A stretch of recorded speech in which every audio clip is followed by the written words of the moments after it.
Hello, what's up, and welcome to another episode of the Traders Brawl podcast. I'm Adel, the host, and today we have a special guest with us, Reni Achkar, who I'm going to let introduce in a second. But for those who are new and old, welcome to the show. We are here to interview and have new guests here every week talking about entrepreneurship, Web3, marketing, fitness, and how to balance your time with work and everything that comes in between. So today's guest and today's topic is on Web3 marketing. Please welcome our new guest, Reni. Hi, how are you doing today? Yeah, thank you so much for having me today. I've been looking forward to this podcast since last year. Right.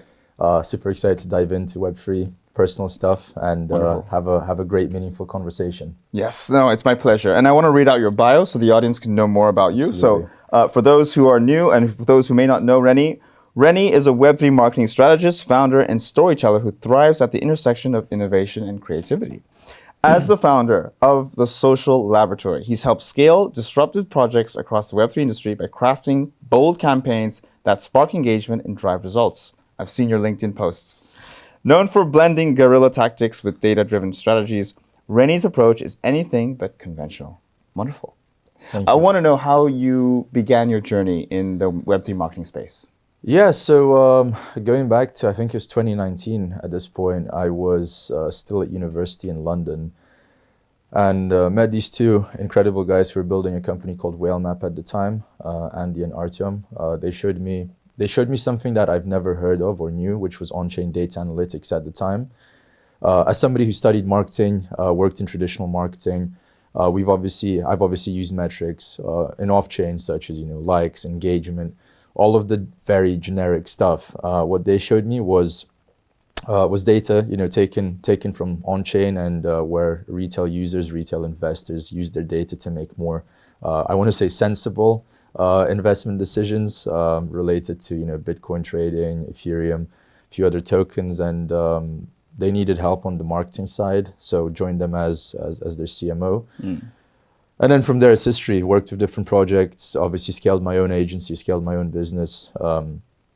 Been in the trenches or in the crypto rabbit hole since then, really. Right. Yeah. Okay. Wonderful. That's really good. Now, going as a Web3 marketing strategist, what would you say that actually entails? Like, what are the unique challenges and opportunities that arise in the current landscape of marketing, of Web3 marketing?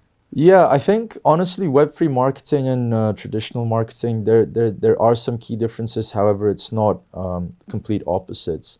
I think for one, with Web3 marketing, it's either one way or the other with budget. You either have sort of a small self-funded budget, or you have millions of dollars coming from God knows where, to be honest. Yes, that's true.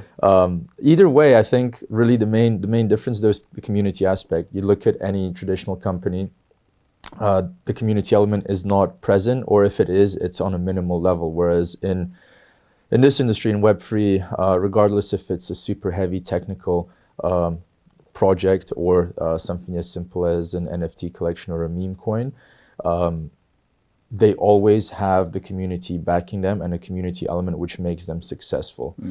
Without a community, projects, they just cease to exist. They will not thrive.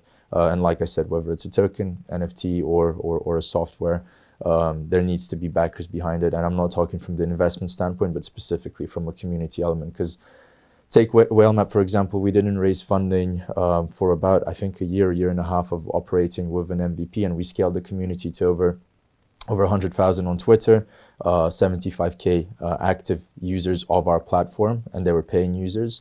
And we did that with zero marketing, just from a guerrilla marketing standpoint. Wow. Yeah, that's really good, and that shows that it's different to traditional marketing, which would never be this way. Would you say? Yeah, I mean, there are some companies that still do thrive on sort of organic and community-driven sort of guerrilla marketing in the traditional space, but it's rare. It's only a handful of companies that do that. Others just depend on good PR, good endorsements, a very, very strict and corporate social media sort of copy per se. But yeah, it's not exciting. Whereas in crypto marketing, you're always on your feet, you're always in the trenches, everything's hands-on. You have to pivot. It's not stable. Yes. And I suppose in a positive way. Yes. And speaking of stability, it's would you say it's a challenge to stay ahead of the curve of a rapidly evolving Web3 space, because there are always emerging trends, the Huak Tuah, when's going to be the next meme, the next trend, the next influencer. Definitely. Staying ahead of the trend, staying ahead of the curve is difficult in this industry in general, not just Web3. It's like avoiding rug pulls, avoiding bad KOLs. Being a victim of the next scam is really something that's frustrated me in this industry since I've been here, because that's what's preventing, really an influx of more retail users, investors to come in. A reason I called our agency the Social Laboratory is we wanted to do things different. Our approach is very hands-on. It's very guerrilla-like marketing. It's not just the generic social media, Quest, KOLs, PR. We do things differently, so we can get more into that later in this discussion. Absolutely. But definitely staying ahead of the curve is very hard in this industry. You can never predict what's happening. Like right now, we're seeing things like AI agents, decentralized AI. I never thought that in 12 months ago that I would be hearing about decentralized AI. So you always have to stay on your feet. Without that, it's impossible to have a long-term career in this industry. Crazy. When it comes to maybe we can get into the guerrilla tactics and data-driven strategies that you mentioned, and we can get into the social laboratory, because would you say that is your current role? That is your bread and butter? Yeah, definitely. Or is there other things you're working on? Yeah, doing a few other things as well. More on I think what one thing I like about this industry is the fact that you've got tokenization, but you also have not tokenized roles, but fractionalized roles. So I'm also a fractional CMO at a couple companies where I can leverage my existing team from social labs. So I've been involved with different projects. Some are sort of more on the AI side, such as Antics. Which replicates, in 12 months' time, me and you wouldn't need to be sitting here. We could be having a coffee behind the scenes and watching our AI digital twins. Digital twins speaking, and that's what Antics is doing. Also launched a company called Bitcoin Black, which allows you to have a no-spend debit card, so you can easily on and off ramp your crypto. So different projects like that, but definitely social labs has been I would say my heart and soul. I've put everything into it, really tried scaling it, and we're finally at a point where my personal brand is recognizable. Social Labs is a recognized agency. We're working with projects from very early stage startups all the way through to tier 1 projects. So that's what my day-to-day life looks like. Wonderful. Now, speaking about digital twins, as you mentioned, I think this is one of the marketers. I like to call this a marketer's biggest nightmare, because if you're using your face, you're creating content, and a person, if this falls into the wrong hands, can create a digital twin of you and make you say things you didn't say without your consent. And this is not just in Web3 marketing; it's for any industry. You've seen this happen with Trump, with big figures. They can analyze data from you, past videos, and just create an AI twin of you in seconds. Would you say this is something that we need to be a bit careful of? What's your opinion on this? Absolutely. As much as the innovation aspect is great, we need to consistently innovate, not just in this industry, but you have AI, you have fintech, tech as a whole. Innovation is great, but it gets to a point where it becomes dangerous. Yes. Like you mentioned, there's been videos of Joe Biden declaring World War III, although Joe Biden could have potentially done that knowing him, but Trump saying crazy stuff, Putin saying crazy stuff. That's on a global political level. There's obviously smaller levels, such as in business. It's negative. It's unfortunate that happens, but it's inevitable with big progress and innovation, such as in AI in the last 12, 24 months. It's inevitable. How do we prevent that? That's a good question. I think EU's tried doing that through regulation. People have scrutinized them because nobody wants regulation. Everybody wants more progress. But like I said, progress is great, but stuff like this will only hinder progress if AI is used for bad. So far, we've seen more good than bad, but I think this year we'll only time can tell. Yeah, indeed. When it comes to career, would you say your choices as a career now, with AI being on the rise, Do you ever consider a different career path? Does this ever affect you in your long-term career goals doing marketing? Yeah, certainly. I think that's a great question. You know, we obviously as an agency, we use AI tools for analytics, you know, enhancing copy, a wide range of stuff. The progress I've seen in the last 12 months and use cases I've seen has definitely, you know, kind of put me on my toes. I'm like, okay, you know, this is progressing. We can leverage this tool, of course, it will help us. But in the long run, I've definitely had thoughts about, you know, how the marketing landscape is going to change. Because now, rather than, you know, 20, 30 years ago when my father was in the middle of his career, he's probably planning ahead 5, 10, 15, 20 years ahead. I'm planning 6 months, 12 months. Right. You know, I'm thinking in quarters now. Yeah. You know, we're in January now. Maybe in June there's going to be some crazy tech coming out where my job's obsolete. I can just go and I don't know, train in something else. But it's definitely, I've definitely had like thoughts about it. I think the best we can do is leverage the tools available, and always be students. Like always learn about what's happening on the AI side, what new tech is available for marketers. And always just find ways to add value to the people we work with, our partners, our clients, and always just learn about this new tech. So that's best we can do, and that's the way we keep going.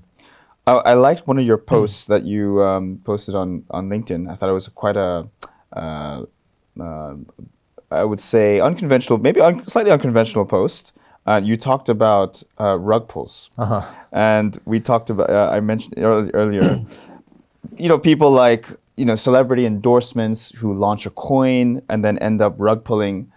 For the audience who may not know what rug pulling is, it's when you just cash out and just disappear after it spikes.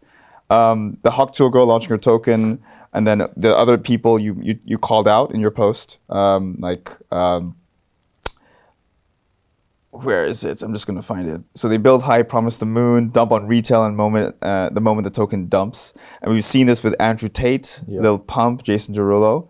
What's your opinion on this? Is this going to stop? Is it going to continue? Can we do anything about it? This is, unfortunately, it's not going to stop. I mean, you have people just aping into this consistently over the course of the last 3 years. I mean, there's been trends that have come and gone, but rug pulling just by celebrities has not stopped.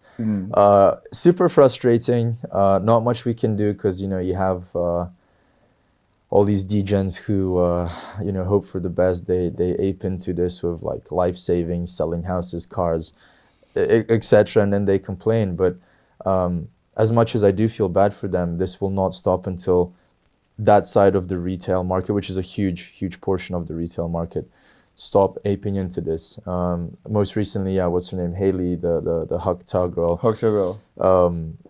Infamously just went and rugged her community, went on the spaces, tried to apologize, then said she's tired and went to sleep halfway through. Extremely disrespectful, extremely negative for our industry, because as much progress as we make, you know, we're going up, and then an event like this happens. It crashes, like, and it's attracting the wrong user base. Like in the last 12 months, we've really tried, both from a regulation standpoint and just as an industry as a whole, to attract more retail users, show the good side of crypto. But then you have people like, you know, Huak Tuah girl, Lil Pump, Jason Derulo coming in and just using the retail users for liquidity for their meme tokens or rug pulls to just, you know, make a quick bag and leave.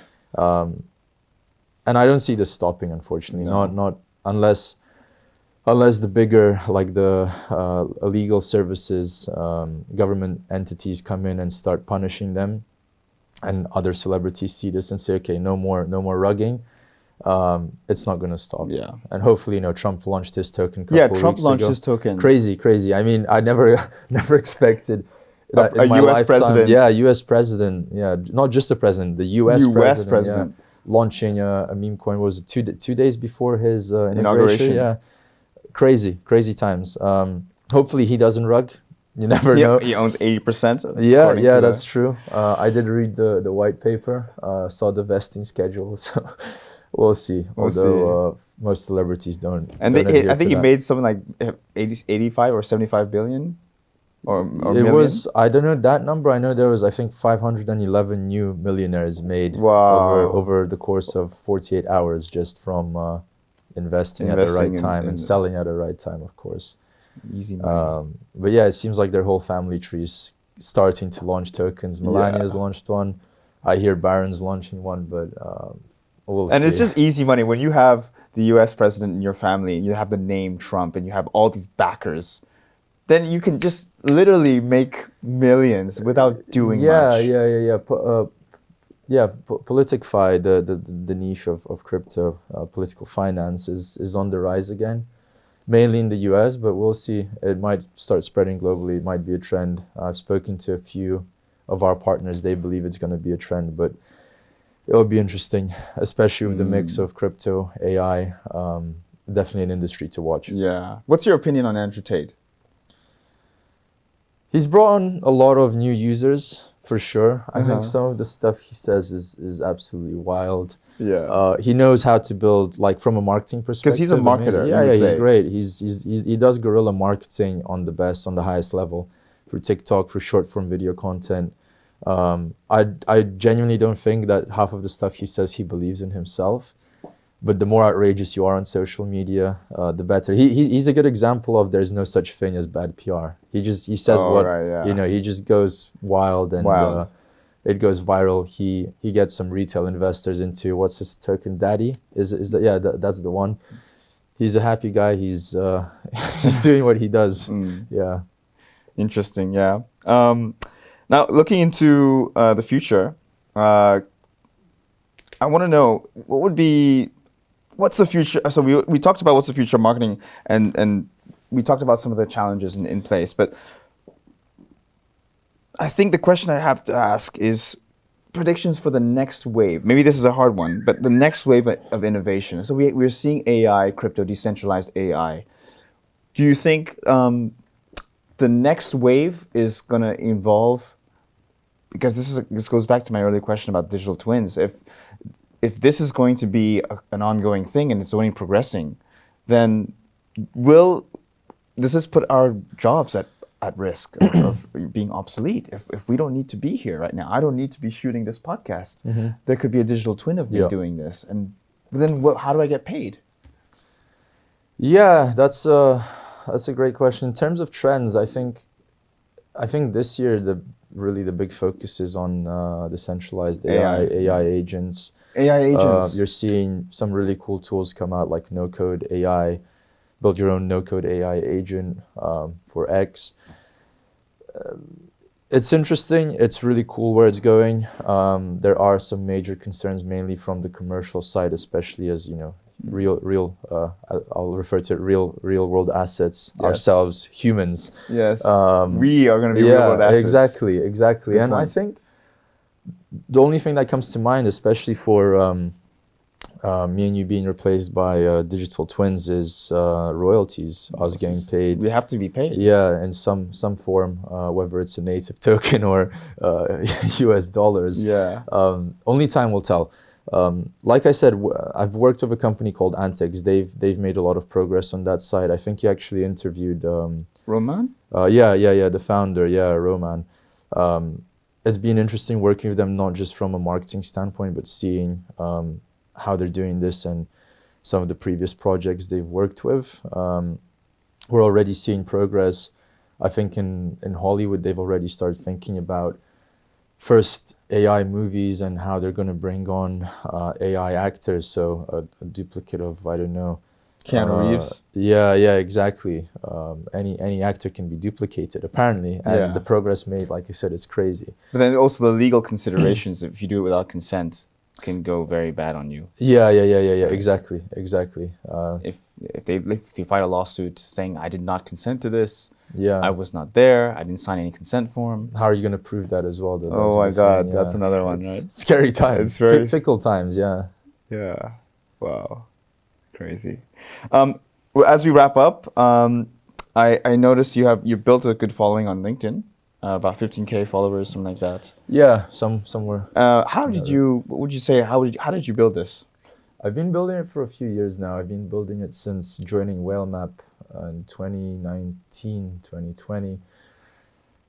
I initially started just by pushing high quality content. That was doing okay. Few Like likes. you posted it, you wrote it up. Yeah, everything. just full. Yeah, just me. There was no Chat GPT back No, then. back then, yeah, there wasn't. Yeah. So I had to write it myself. Yes. I was writing good quality 1-2 times a day. Oh, okay. So it was it was very deep into it. But one thing I noticed was initially it was like going up, but then it just kind of flattened out. So it was just, there was no progress. 2 months, 3 months go by, I'm like, okay, the quality is extremely high. It's very, very good content. I was, I don't want to say one of the first, but I was posting on LinkedIn before Web3 even joined LinkedIn. Right. So was sharing insights, on-chain data, marketing, personal branding, blah, blah, blah. You name it, I was probably posting about it. So I was like, okay, my theory was posting just good quality content will not reach the right audience because you have an existing audience. I had the 500 plus Yes, I remember connections. that. Amazing. I remember that. That was my first milestone. And Yes. then it was like, 300-400 views. And then I'm like, okay, the thing I need to change is firstly, outbound engagement. You need to engage with other people, with other individuals. Why am I sitting here with you? We live in the same building, to be fair, but I also connected with you. I think it was via LinkedIn initially. That firstly, so building those authentic, real, genuine relationships through supporting other people's content, through commenting. Building the conversation in the comment section, then taking it to DMs, building relationships, partnerships, whatever you want through that. That's the first thing. And then, content is great, but there's also on LinkedIn specifically, if we're talking webinars, as long as you're adding value, people will notice you and then you'll scale. And this is all done for free. It's organic. You don't need to be paying for LinkedIn ads, KOL endorsements. Just build genuine relationships and your account will blow up.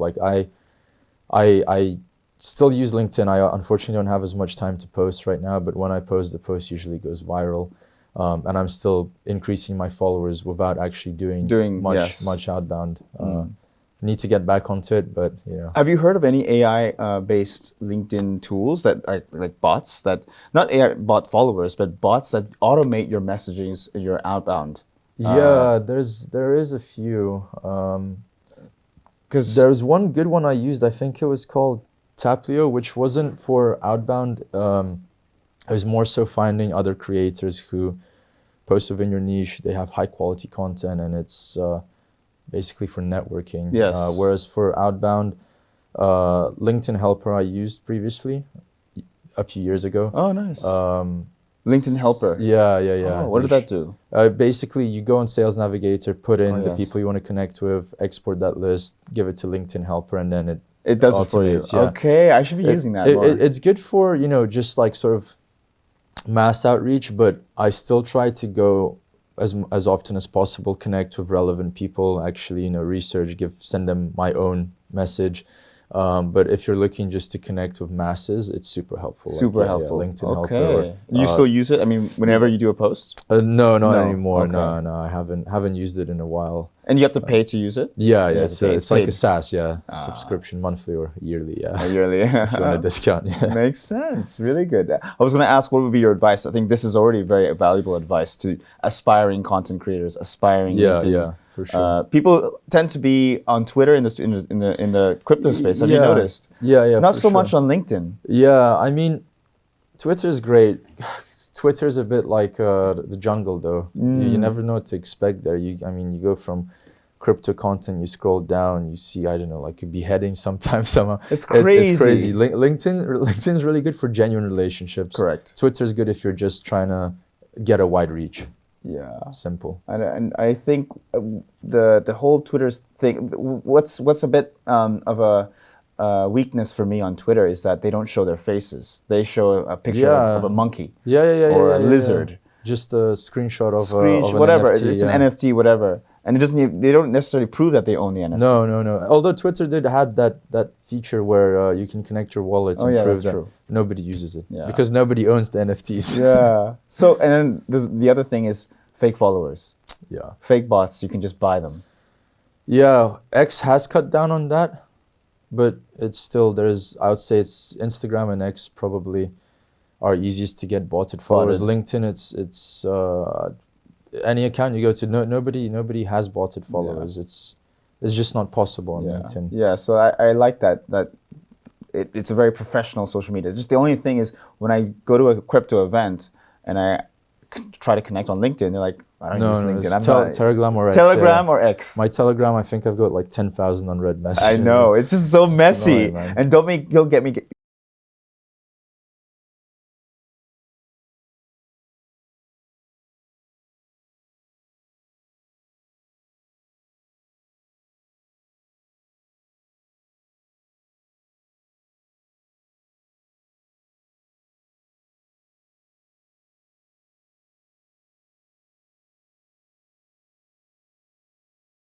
A few TGEs in the next month with some with our portfolio projects. Wonderful. Also, a lot more interested in investing as an angel this year.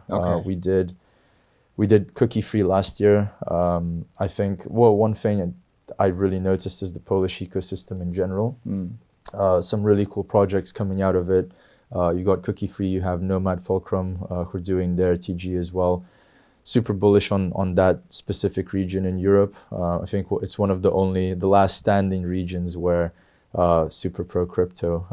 So definitely looking at expanding outside of just the UAE and looking at new markets. Yes. And new tech being built there. Really good. So yeah, that's it, man. And for those who are watching, if they want to get more insights or get in touch with you, what's the best place they can get in touch with you? LinkedIn or Telegram as well. 10,000 unread messages though. Yeah. You'll have to try calling me maybe then. Yeah, I'll get back. But LinkedIn for sure. LinkedIn, I still do check it daily and do respond. So yeah. Wonderful. Reni, I want to say thank you for your time. Thanks. I appreciate it. I really appreciate it. It was a pleasure speaking to you. Absolutely. Man. And I wish you all the best with the social laboratory and all the projects that you want to get involved this year. Really bullish season, as we see with the Trump meme coin. Don't get rug pulled. And I want to say thanks again. Thank you so much for watching. Hope you found this insightful. We'll leave all the links in the description so you can check out Reni's profile, LinkedIn profile. Thank you again, and we'll see you next time. Cheers. Thank you, guys. Take care. See you.